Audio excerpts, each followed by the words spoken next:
There's chairs here and there. Please have a seat. Get comfortable. It's exciting. I know. Yeah. All right, so I think we're going to start. We're going to start with announcing the pitch competition winner. All right.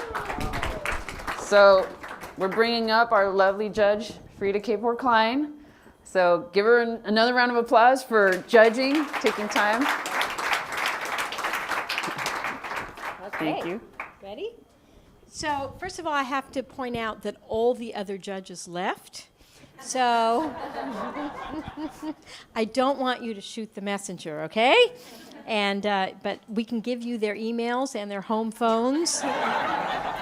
Okay. Oh, you can Google them. That's right. That's right. So first of all, we all actually were impressed with the group of companies and felt like there was one common theme across all the companies. All of them, and this may be just kind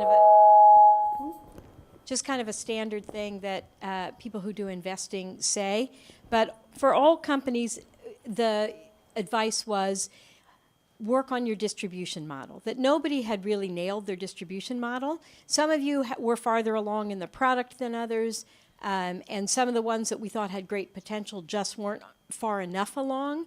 And all of you, I think there was at least once when I asked this question, and at least once when Michael Torres asked the question, and at least once when John Lilly asked the question, what's your business model? What's your revenue model? How are you going to make money? How is this a real for-profit startup? So those are kind of universal things that those of us who hear pitches on a regular basis are asking all of the teams. So without further ado, should we start with our third place? We voted for Hash in our third place slot.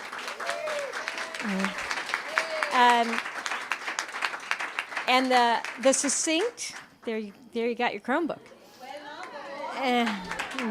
Yeah. Congratulations. Thank you very much. You're welcome. And I think one of the things that we thought was that this was a really compelling use case. You're really early, so we want you to keep at it and to feel like you've got the judges' support in keeping moving. So, Fantastic. thank you. Thank you very much. Congratulations. Thank you.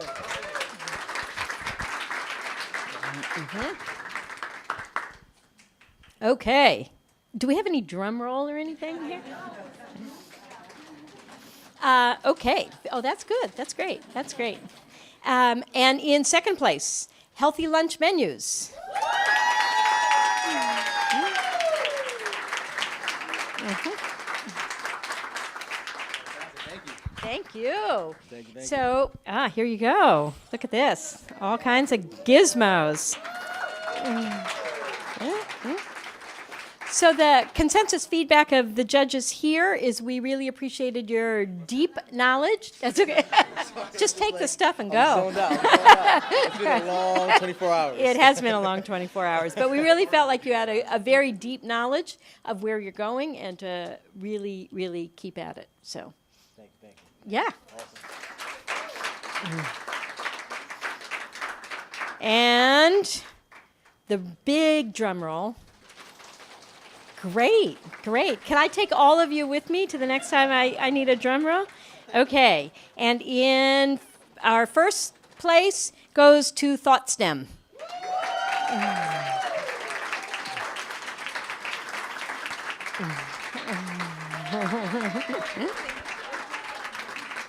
Congratulations. The judges really were moved by the mission and by the experience and expertise of the team, felt like it was a strong team, and keep going. Thank you. And thank you to everyone who gave us advice, all five of us. I know the dinner last night and today, last-minute changes to all of our decks was really, really helpful. So It worked.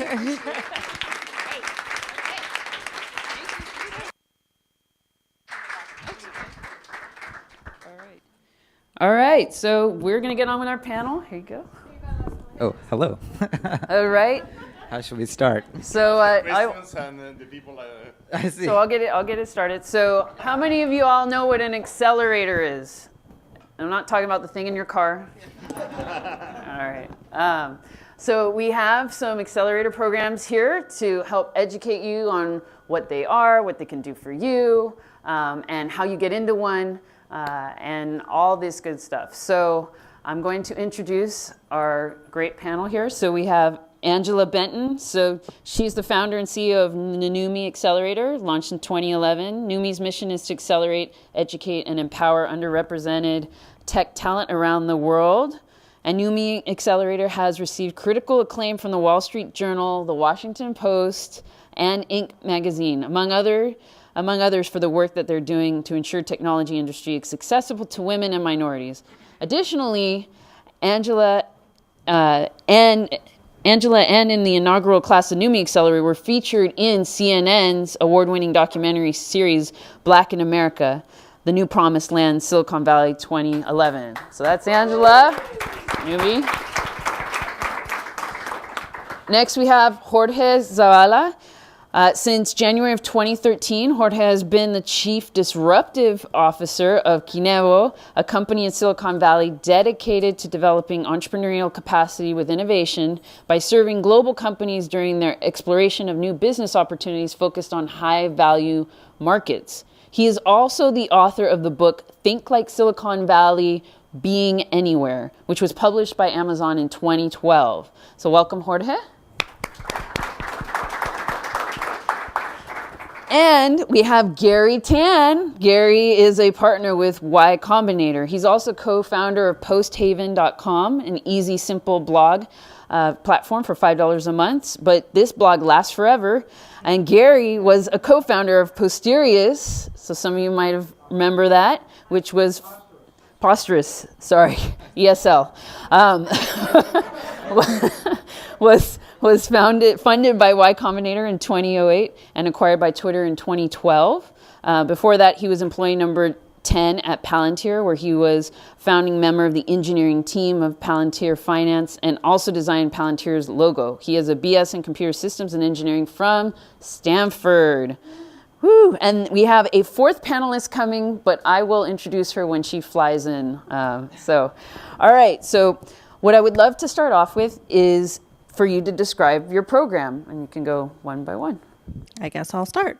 So NUMI, as Jennifer mentioned, is somewhat young. We started in 2011, but we're a 12-week program that's residential, that's based here in the Bay Area. Our offices are in San Francisco.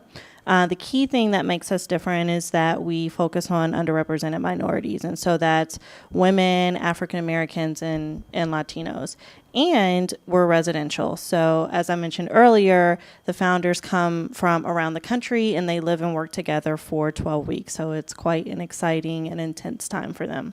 Additionally, we accelerate other startups around the country through our pop-up series. Okay, well, Kinevo was started in January, and we tried to create a new category within this concept of acceleration. As we found that incubation and acceleration is very well done, is popular. I am sitting on the side of two very good known accelerators. But something that I found that is very critical, more when you come from abroad, not from Silicon Valley, is to develop a highly innovative, highly level of innovation and create a company that could be successful in this environment is not very easy. And I decided after running an accelerator for 8 years that it's a missing part at the beginning. How we work in a very, very immersive program that is 30 days long, then we call it the bootcamp Build or Die. Or create a great idea or kill it and start once again. And with that failing fast spirit of the Silicon Valley, that's very feasible. The goal of that program is how we started telling the people, instead of bringing ideas that when you come from abroad, your ideas usually are reference to the local environment, how you find what is an interesting problem to be solved. finding an interesting problems, there is so many different solutions that you can create it. More if you follow the lean startup methodology, you start finding out that a good problem has too many other solutions that can be tested. And all that process, we try it with the companies, or with the startups for the 30 days, and that time allow them to mature and getting what is very, very interesting to be solved. When they discover that they have a good problem to be solved, they start experimenting and generating some value propositions and doing the typical testing that you do it. When they found that they have a good problem to be solved, that's the time that I see, okay, accelerators, go for it, help them, and move it forward. And I am very glad because today we finished the program of this year that was 30 days with 48 professors and students from Mexico. There are some ones here on the event. And we finished, and they tested, and they generated that value. On top of that concept, one of the experiments that we wanted to be part of this experimentation process, we did that in 8 other cities at the same time from a virtual capability, and we worked with 300 more people located in 8 cities in Mexico. And that was really a terrific experiment. I can tell you, I am complete wear down, ready to take a week of relax, but was a great, great experiment. And generating 57 projects in that month has been a very, very valuable thing for us. Thanks, guys. Hi, my name is Gary Tan. I'm with Y Combinator. Y Combinator was started in 2005, really just as an experiment. Started by my boss, Paul Graham. He was a noted computer scientist, and he created, during the first boom, what became Yahoo Stores. So it was via web. And he started going to college campuses, and he noticed, actually, there's lots of people who are basically like me, who might not have a lot of money, but are able to code and able to make products. And it actually takes way less money than, than ever to start something, start a business, start something that people want. And so in that first batch, there were only 8 companies. One of them was Reddit, another one was Loop, that went on to raise multiple rounds of great funding from investors like Sequoia. And so that experiment turned out to be a success. And so in the ensuing, I guess, 8 years or so, we've done about 16 batches now, over 1,100 founders, about 550 companies have started through YC, including Airbnb and Dropbox and Stripe, and a number of companies that have turned out to be, really important companies in Silicon Valley. And so it's a 12-week program. We don't give space. We want people to come here and move to Mountain View. It happens twice a year, January through March, and we're in about week 4 of the summer batch. So people ask what happens at YC, and really all that happens is 2 things. There's dinners where speakers come, and last night we had Mark Pincus of Zynga come and speak, and he gave off-the-record talks about specifically what happened when he started that company. And the most interesting thing that I think I get out of those talks is how much these founders who have created companies that really matter, they're actually just like you. They're human beings. They have faults and foibles. They started somewhere, and they just managed to create things that people want. And that's really heartening. Like, that's the most important thing for you guys to, when you go to these events, it's good to, elevate people who've done great things, but also realize, like, you can do those things too. So there's dinners, which are awesome, and then office hours. So me and about 8 of the other full-time partners, and we have about 12 part-time partners who are mostly alums who have been successful through YC. You can book hours with us when you're in the program, and that happens even after you graduate.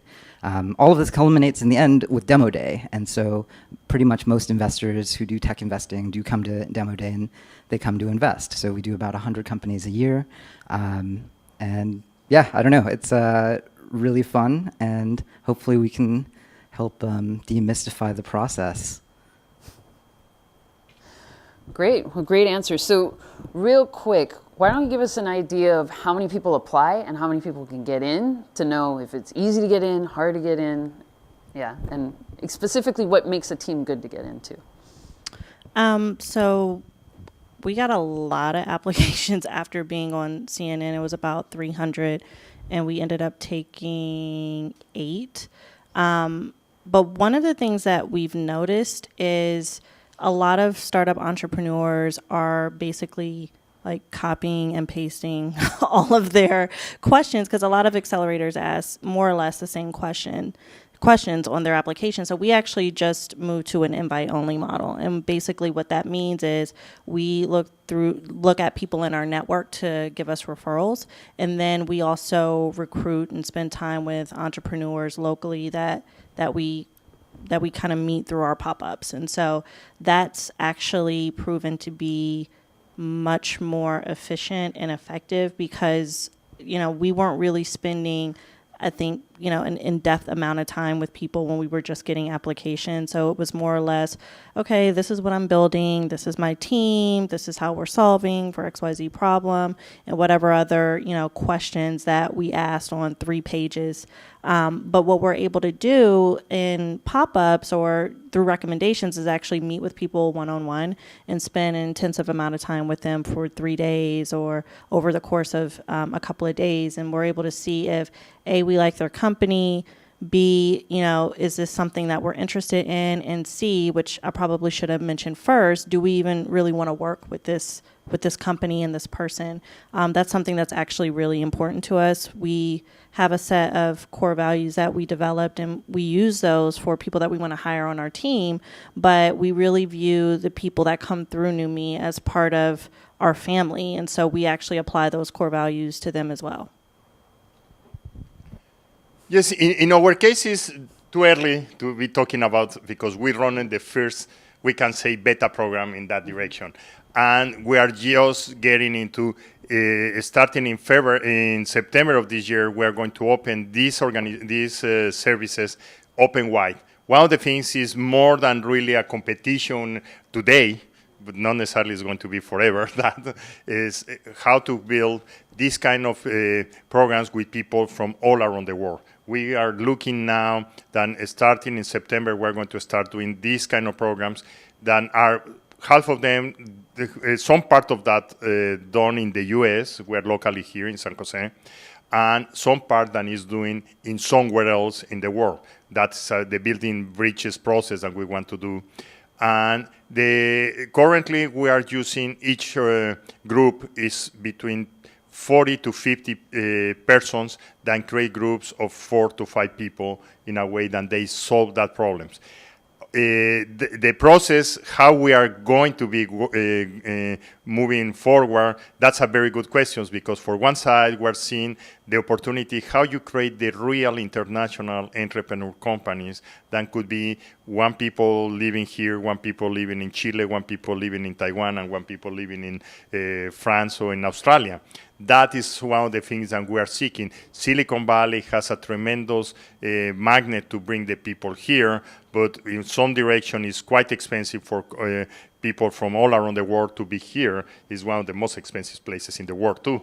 In that sense, one of the things is we want to bring in them here, doing the setup of a new project, and that setup, the people returns to their own countries and keep moving forward with the presence and the activities center in the Silicon Valley. That is one of the things that we're seeking. Really, we try to get into a new arena.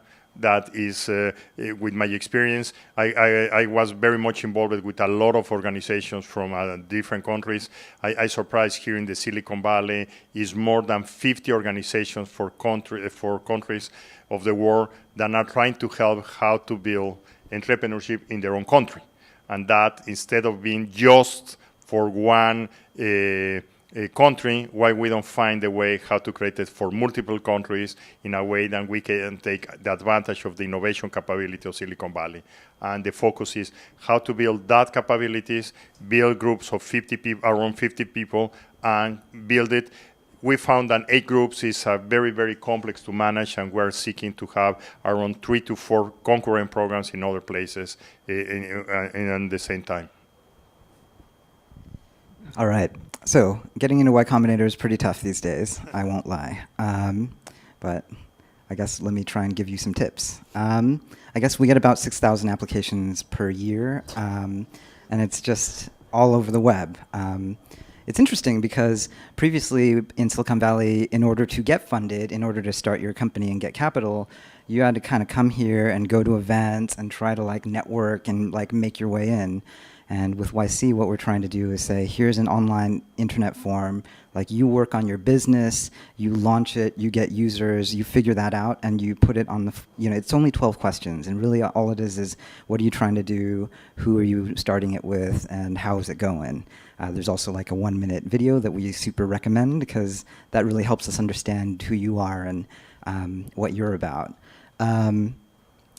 So I guess, we only accept about 50 or 60 companies every 6 months. And so one of the best ways you can kind of figure out, is your application good, is actually go to alums. Some of the best companies that have gone through YC actually come to YC through alumni. Michael Seibel, who created Justin TV, he literally met Brian Chesky of Airbnb at South by Southwest because he was stranded. And he said, you know what, you can crash on my floor. And that's how YC ended up meeting Airbnb. So basically going through alums, you can just email any of them pretty much. And they're a really friendly group of people. And you can say, here's my application, what do you think? And they'll give you if not half an hour over Skype or over coffee, sometimes they'll spend hours with you just trying to help you figure out, well, how do I make this work? And that's kind of the strength of the YC network itself. We all actually really want to help people start more companies. And anyway, that's probably the best trick. Talk to alums to get into YC. It's a hard process. So let's see, 6,000, then we basically invite about 500 every year, so 250 every 6 months to come meet us in Mountain View, and then we only accept 50. So that's kind of the process, and everything's online. And there's lots of blog posts about how to do the thing. But yeah, the trick is talk to alums. All right, thank you. That's pretty amazing that Airbnb was found out by staying on the floor of someone else. But does the audience have questions? Yes, all right. So you can shout them out or I will come over to you. So Gary, you mentioned that Y Combinator was founded on the conceit that it had gotten so cheap to found a business. And that was back in 2005. And at this point, it's gotten so cheap that I would argue that you can make money from other people. So what at this point are you in favor of accelerating? Definitely. So having started a company and having had lots of my friends start companies, actually starting companies is incredibly solitary. There are going to be times when you just, the hard part about Silicon Valley, in general, everyone's really nice and they'll help you. But part of it is you just can't really share when things are really going poorly, right? And I've seen this for my other friends who started companies who didn't do YC or didn't do an accelerator. They did fine, but they didn't have the network of 1,000 founders behind them to lift them up, when things were going wrong, or literally almost anything that you need to do, whether it's SEO or how do I get users, or how do I scale this database? What kind of indexes should I use? Basically the gamut of all the things that you need to know. Someone within the YC network has probably spent 10,000 hours on it, and so being able to access that is the hive mind. So that's really, right now, most people, when they do YC, they don't need the $20,000. They do it because it's kind of like this guild, essentially. When we're in YC, we're honor bound. We get to draw upon the alums. So when I needed to launch, I got to call Alexis Ohanian, who created Reddit. When I needed to raise money, I called James Lindenbaum at Heroku, who's amazing at it. And because they helped me, I pay that forward when I'm an alum. And now that's built up to a point where that actually tangibly helps a company get to the next level. You just don't get stuck as much, and then you get actually emotional support, which is pretty important. I think any founder can say, basically it's what Elon Musk says is starting a company is eating glass and staring to the abyss of death, which, it sounds ridiculous, right? But if you've done it, it sure does feel like that sometimes. And so having friends helps. Do you guys want to? Hi, Jose Hutra, so entrepreneur. I have a question for all of you. So, considering which accelerator to apply to, what would be your recommendations for knowing which one to pick? Well, there are a lot now, so there's a lot of choices. I mean, it just depends kind of where you're at. I can echo what Gary just said. A lot of our founders, while they might be looking for funding, that's not the prime reason why they choose to go into a particular accelerator. A lot of it is around the network and the access to other individuals, you know, that are supporting that accelerator. So other mentors, speakers, alumni. So that's really one really big reason. Another is that is particularly important to us and that we're noticing is people really decide and choose if they want to be in New Me based on the culture that we're building. And so, you know, that's different depending on who you are. If that's something that's important to you, it's also different depending at what stage, you know, you're at. So I think those are maybe two things that people tend to take into account. One of the things, a lot of people get wrapped up in how much money they want to raise. And while you need money, I mean, things are cheaper, but while you need money, you know, you can't really put a price on on the information that you're getting from other individuals. Particularly what we notice is folks that come from underrepresented backgrounds, they don't necessarily have, you know, a dad that they can say, hey, I'm thinking of starting this business. Can you give me advice on it? Or maybe he has a friend that can also give him advice on it or her advice on it. They don't really have that. And so one of the things that we notice is the founders who come into the accelerator, they are really hungry for that already. And we're even noticing that in the pop-ups. So it's just one of the reasons why we do the one-on-one coaching sessions.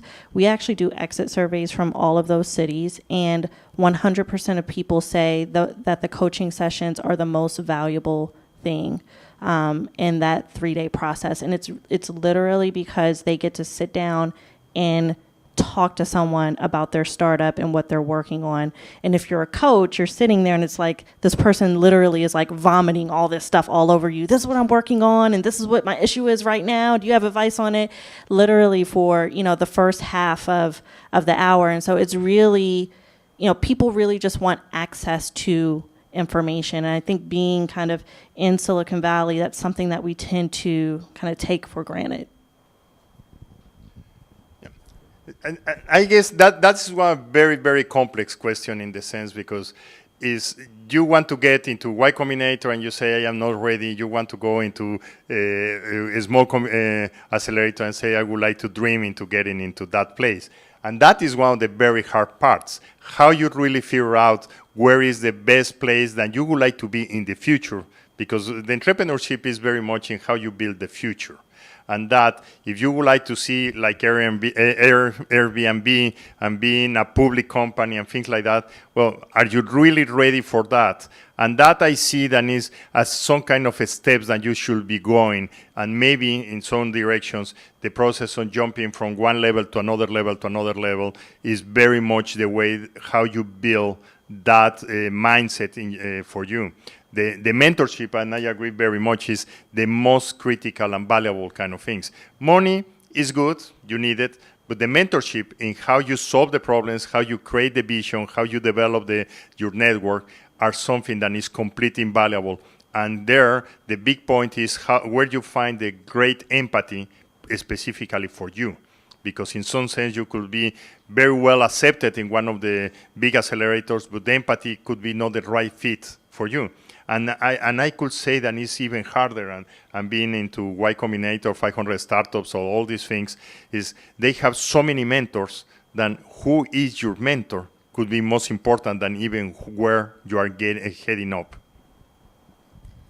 Yeah, I mean, the only other thing that I would add, I mean, YC is definitely not the only incubator. You should go to wherever is best for you. I have a cautionary point, which is like, be careful. Like, not all of them that are incubators, like, they can help you. I think Jay-Z said it best. Like, everybody want to tell you how to do it. They never did it. So if that's true, and that's very true in incubators, like you just have to do your homework, right? Like find out who, like what did they run? How did that go? Like what value do they bring? And just be careful. Like some of these guys, they're out there and they're trying to take 50% of your company, and that's just wrong. What are the characteristics or what is the profile of the companies that you enroll in your accelerators in terms of revenues and the number of people that works for that company? You guys want to take it? Or? Yeah. Oh, well, for YC, there's really a range. I mean, we accept like single founders who have no idea. Or sorry, actually, the no idea stuff isn't working anymore, so we stopped doing that. Yeah, that's right. There are other places that are perfect when you have no idea, and definitely go there.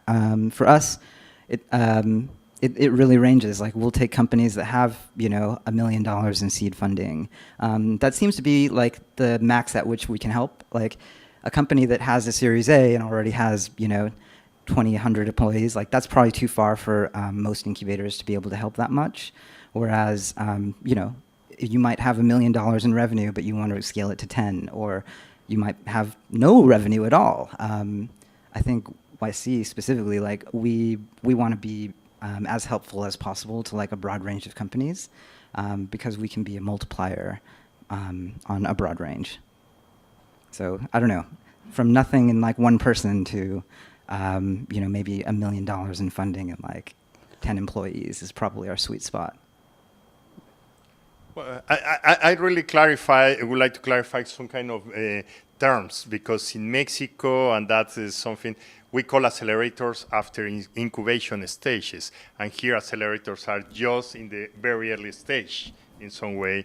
And usually when you get in accelerator here, you never get into another incubator or things like that. Is from you getting into Y Combinator, is usually you jump into a big Series A, Series B kind of things. And that in Mexico, usually accelerator means a second level that is quite different. And in Mexico, we call it more seed discovery funds in some direction when you get $25,000 to $50,000 for that amount. And from our point, and I really would like to say that, is we're working very much not with ideas. That in some directions we are testing, and we say that is an experimentation. We just have today, by lucky coincidence, we were talking with people from Stanford and was also here in the event today. We were talking about one of the issues, and usually to find a way to solve great problems is a lot of the entrepreneurs want to make money, and the point that you value more from the entrepreneurs is the interest to solve a problem. And we are working more into that concept, is focus what is an interesting problem and then going into creating the ideas. That's quite different. If you are mature enough, then you have your idea very well crafted and validated, could be great. But if you have an idea that is not very well validated, maybe you spend a lot of time finding there is no market for your idea and there is no way to succeed, and you spend a huge effort. Then in some direction, that is quite important. And I see that your accelerators in some direction are more focusing to filter that if there is an idea that really has some very strong support to make it successful. Yeah, we've noticed that it's most helpful for entrepreneurs who at least have a product. So things that are earlier stage where they just have an idea or maybe the product isn't done yet, we tend to shy away from those. And then also what we're noticing is not only just having a functional product, but having, early data, some users, something that you can build off, that you can make some kind of assumptions on.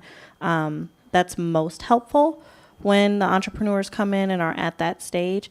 We've had some entrepreneurs that have come in that already raised $600,000, but they still had that information. I mean, it's we haven't had anybody at $1 million because I agree they typically are too far along and they're hiring and working on managing the business a little bit more. But I would say probably once you have a functioning product with some data, some user data, is probably a good starting point to enter Accelerator.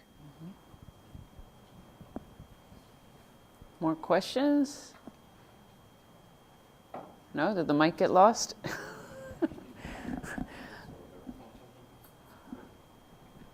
All right, so I have another question. Oh, Francesca, sorry. I'm wondering if you know of any accelerators. I know that this is about technical startups. I'm just wondering if the same type of model has been implemented for non-technical businesses, and if that's something that any of you are considering. I'm sorry, I forgot I had the mic. We've gotten a lot of businesses that have applied when we did take applications that were, well, first we got a lot of random businesses that had nothing to do with technology, but then we also got a lot of people that also applied that had tech-enabled businesses, meaning there was just some kind of technology component to it, but it wasn't necessarily a technology business. Those are still something that's interesting to me. We had one startup, Spriggle, that she basically wanted to build toys for kids around STEM education. And so her model was she was actually going to use play groups and moms to distribute it. And so that was her distribution model. But they were also going to use part of her website to distribute it. And so that was something that was interesting, but it didn't start as a tech company. So it just kind of, it depends on us. We don't have any kind of particular criteria around that. I have been trying the approach that we use it for food industry, for service industry. Some people has arrived there into the social, and the process for us that we use it of discovery from problems to getting into a project, I don't see any big difference in using that. The big point is when you start creating the business model, where the money comes from and the mindset. Something that also is very interesting now is a lot of the social startups, at least they need to be sustainable for themselves. That means they seek maybe not for an investment, for a grant in how to start running, but once they run, how they keep going, usually it's an organic growth that could be from within. And that could be very, very valuable. And really, our experience in using that for using lean startup methodology works perfectly fine. And even that, we are now testing the concept that we are using not only for entrepreneurs, we're seeking into the entrepreneurship in large companies, how they use it, the same approach. The big difference is, well, instead of getting you be invested, well, you get a new position or you can manage the new spin-off that you can generate it. Just really quickly, I would say like all startups are technology startups to a certain extent at this point, and I think it's a false dichotomy. I think that founders, even founders who are non-technical, what we see is they actually become technical. Like it's never been easier to learn how to code. In fact, that's the number one thing that I think everyone should do if you're non-technical. It's okay, you don't have to be the person who writes the whole website, but you should teach yourself to code and you should fix the bugs and you should be able to, because what that means is you are not powerless. You can control what happens. You can hire better. You can talk to your engineers better. Basically, don't, when I go to college campuses, this is what I say. Basically, all of society wants to label you, right? Like that's why on resumes we have titles. It's like having, the name of a part on an interchangeable thing. And like part of being a founder means actually you reject that. Like I am not merely a cog in this big machine. I actually can learn all of the things that it takes to make these things. And that's the right mindset for what you guys should try. You should not say that you're non-technical and I'm never going to learn it, because you're capable of learning it. We see it every day, and it's incredibly empowering. Awesome. So we have a new panelist member. This is Didam Eros. She's the newest member of the Web Forward team, helped build Web Forward in its inaugural year as an intern. She recently finished her MBA at UC Berkeley's Haas School of Business with a focus on entrepreneurship. And then she rejoined the team as a full-time member to grow the program further. And before business school, she was at Procter & Gamble, leading project and startup teams for new technologies and large-scale capacity increasing manufacturing. So she holds a BS and MS in electrical engineering from Bangladesh University. Istanbul. So welcome, Dinem. If you could tell us a little bit about Web Forward. Yeah, thank you very much, Jennifer, for organizing and inviting us to this panel. So my name is Didem, and I'm from Istanbul, Turkey. And I'm the program manager of Web Forward. Web Forward is Mozilla's accelerator program. We were founded in 2011, and we recently graduated our third cohort. And perhaps you already know Mozilla is a non-profit organization with a mission, which is to promote openness, innovation, and opportunity on the web. Web Forward exists to extend this mission. So we work with startups that are building products to make the web better and more open. And it's a global program. Teams can participate remotely, and we do not require relocation. All right, interesting. More questions from you all? All right, we got to wake you guys up. All right, so this conference in Latino 2 is about increasing the number of Latino entrepreneurs. But in the more zooming out scope of that, that means just including more inclusion and diversity in technology in general and in entrepreneurship tech startups in general. So I would love to understand if your program has any proactive efforts to be more inclusive or more diverse. May I start? Since I have the microphone. I think being a global program and not requiring relocation helps us to be a diverse program.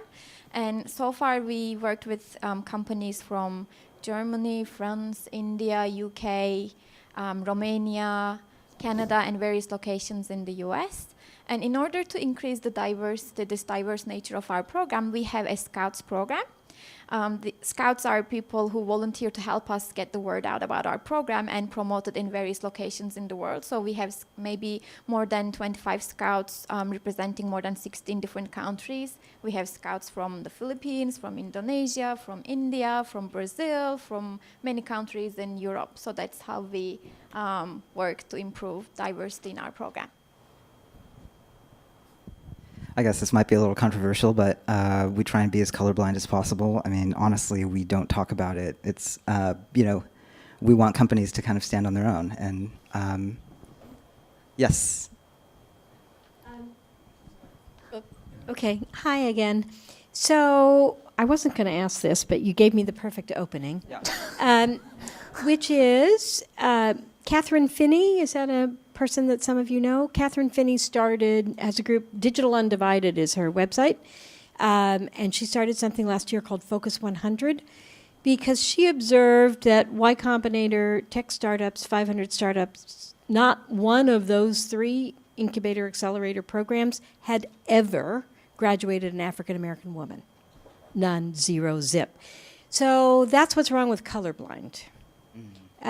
Because in the pattern recognition, it is unintended, but hugely biased.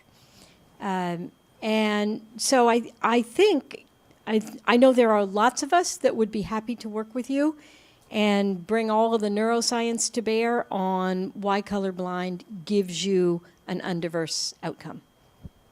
That's fair, thanks. Yeah, I mean, the flip side of that is obviously I'm very much for it. And I'm like, I mean, I'm happy to basically offer like my time and, it's certainly like not an official capacity, but I'm happy to help. And I mean, we're definitely for it. So there's plenty for us to talk about and think about. So that's an ongoing thing for Y Combinator. Well, the point that you are pointing, Jennifer, is quite interesting, is why there is not too many Latinos involved in this area. Diversity is part of that. And one of the big problems is a lot of times we say that the problem is rejected the people to get into the places. But I have been here in the US for 9 years, and I am surprised enough that this place in the Silicon Valley, when you are a foreign, is a value that you can really take advantage. Is one of the things that I really love it, and every time that I get into a meeting, every time that I go to an event, you say, I come from Mexico, and the people ask you, and what happened in Mexico, what is the entrepreneur level of things there, what is happening there. And I can tell you in the 9 years that I have been here, is a huge, huge change. When I came here was because the government of Mexico wants to focus in how to make Mexican companies more global. We're starting to bring companies here, and I can tell you that I surprise every time that I go on events. I meet more Mexican people that are getting into that environment, even that has not been supported by government. They come for themselves, they get and reach the environment, and that is something that is happening very well. Now, in some direction, it is a problem more into their own mindset, how you dare to take the challenge, to see, I want to create a great company, I can do it, and I'm going to do it in any place that can be done. And being in the Silicon Valley, I can tell you, is the highest level of competition that you could find anywhere in the world. That means a lot of strengths in your own leadership. But the points that were saying early today by Gary and Angela is very important, is the coaching and the mentoring is open. And I can, in a lot of the groups that I has bring in here, is they starting talking to the people, and the people is very friendly to help them and say, hey, you want to create a company, you are not into the high expectations that you are going to be the next Google in some way, how I can help you to get into the next step. And you need to keep that decision by yourself. In some direction, my advice and my point is we need to make aware to the people that if you like to do it, you can do it. Like Walt Disney say, if you dream and you can do it.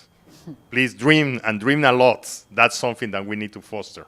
And the point is, the possibilities is not because you cannot do it. I know a great people from all around the world doing business here, and in some direction, the Silicon Valley statistics say that 80% of the startups has at least a foreign people in the original founders. 60% of them usually are from India. That is something that is quite important, and wow. In some sense, why we don't meet Indian people to say, hey, tell me how you might manage it to get there. And I can bet you, if you ask them, they are going to give you a good advice how to move forward. Because I has been related with Thai, for instance, in a lot of activities, and I love the discussions with them. It's never that you cannot do it. It's always why you don't bring more people. In that sense, I see that it's more your side, bring here, take the courage to be doing, and learn how things are in that place. Not necessarily innovation is understood the same way everywhere, and that's one of the things. Here, one of the dreams for all the entrepreneurs is to build something very good, very valuable, that the people buy it, and by the way, you are going to make a lot of money. So on the flip side, that's all we do. So we exist because, we also noticed that there weren't a lot of minorities going through accelerator programs, graduating, and we weren't seeing them at the success rates that you see kind of the majority. And so that is why NewMe was started. And when we started, we originally were focused on only African Americans, and then the CNN documentary was really such a blessing for us because it allowed us to see how many people really felt underrepresented and how many people felt like Silicon Valley was not accessible to them. And so, we ended up focusing on Latinos and women as well, because those groups, I was surprised. I'm not from the Bay Area, and so I moved here to actually work on this and continue working on this 2 years ago.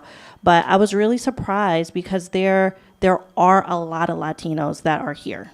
You know what I mean? So the fact that there aren't more success stories is, it's a problem. And the way you fix problems is you solve for it. And so that's part of what we're trying to do. And we are happy and excited to work with anyone who's open to, making sure that this industry is diversified, including Y Combinator. So let's talk about it. All right, well, I want to thank our wonderful panel. And for next steps, if you all could say what's the next step for these folks, if they want to get in touch with you or learn more about your program, what's the best way to get in touch?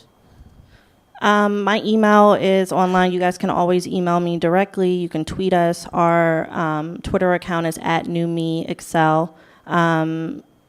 yeah, I have cards up here. I don't have too many left, but I'm a pretty open person. Even if you tweet me personally at A Benton, I'll be sure to answer. So if you guys have any questions about New Me, accelerators in general, startups in general, I try to be pretty open and accessible. If you want to grab coffee, just send me an email.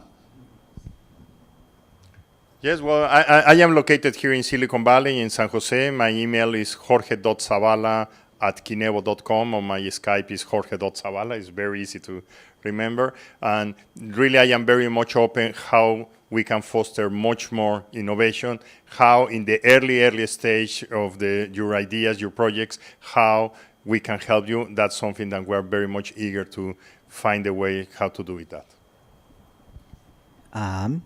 You can reach me at Gary, Garry, 2 R's, at ycombinator.com, and I'm happy to be as helpful as I possibly can be. Feel free to email me. Also, Gary Tan, GarryTan, on Twitter as well.